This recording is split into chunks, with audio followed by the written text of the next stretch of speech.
My political advice to the Democrats is continue to tell everybody who thinks Sydney Sweeney is attractive is a Nazi. that appears to be their actual strategy. And they have managed to so unhinge themselves over this thing. And it's like, you guys, did you learn nothing from the November 2024 election?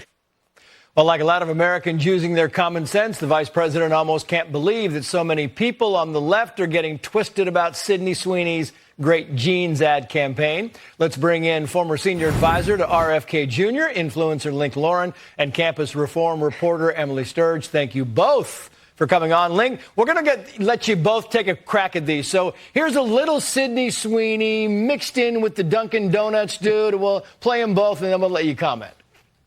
But just so we're clear, this is not me telling you to buy American Eagle jeans. Sydney Sweeney has great jeans. You see what I did there, right? This tan? Genetics. I just got my color analysis back. Guess what? Golden summer. Literally.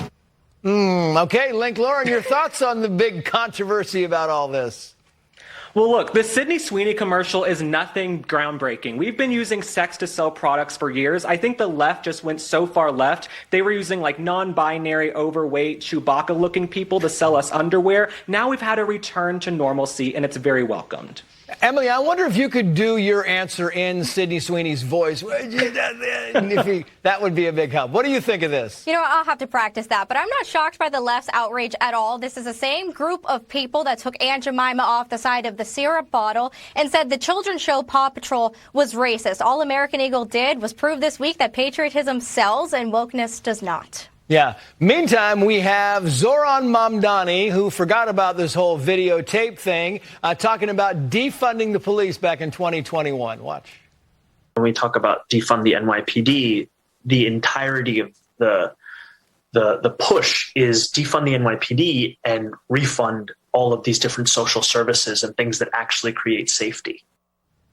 And by the way, for the record, he just called for defunding the police again just 6 months ago, and then, of course, went to the funeral this week of the officer who was killed during the shooting. Your turn first, Emily, on this one. Zoran Mamdani, it seems like, you know, there's a lot of hypocrisy in his world this week. The textbook definition of limousine leftist. He wants to defund the police. He wants to make America, he wants to take away our safety for everyday Americans, but he has no problem hiring armed security guards for his own luxury wedding celebration over in Uganda. It's the typical socialist talking points of taking away the police for thee, but not for me.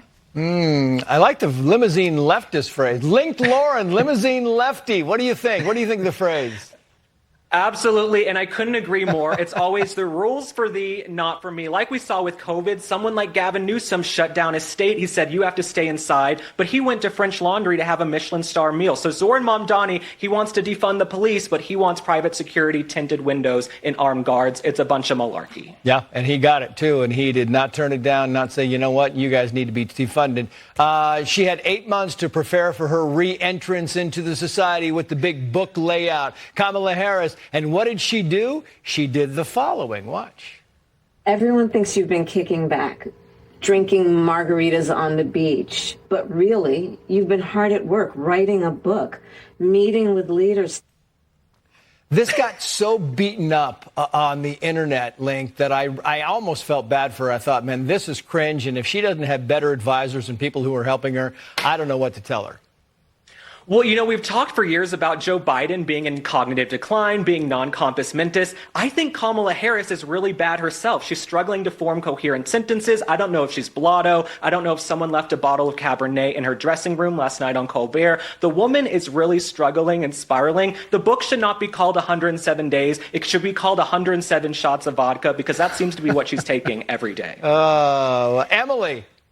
California just dodged a bullet. I mean, this was the shortest campaign in history, yet there was enough cringy moments, gaffes, and accent switches to fill an entire book that I can't wait to read. Oh, yeah, and everybody's going to read that. Last but not least, we have the TikTok gentle parenting montage. Please don't hit me. Please don't hit me. Please don't hit me. Gentle with your hands. Let's do gentle. Let's do gentle. Mommy is getting very frustrated and very upset, just like you. And if mommy is frustrated and upset, then I can't do a good job calming you down. Come here. child that's dropping or throwing their food onto the floor, you could use the "you can" by saying, "You can put the food onto the plate." You know, there's the MAGA way to do it, too, which is the FAFA way of raising your kids, and I think a lot of people are adopting that. What's your thoughts on this, Emily? Gentle parenting created the participation trophy generation, and now we have 20-somethings who need a juice box and nap time every time life gets tough. And we reported at the Leadership Institute's Campus Reform that back when Trump won the election, Georgetown University gave milk and cookies, Legos, coloring books to Gen Zers. Guess what? It's 2025. Take away the safe spaces, take away the juice boxes, wake up, bring back real parenting. 15 seconds, Link. Absolutely. Bring back the real parenting. You go to restaurants and you see all the kids on iPads. When I was growing up, I had to converse. And now look at me. I'm on television. But no, these kids are really being coddled. They're getting participation trophies. They need to grow up. Give them some tough love. Link Lauren, Emily Sturge, thank you both. Thank you.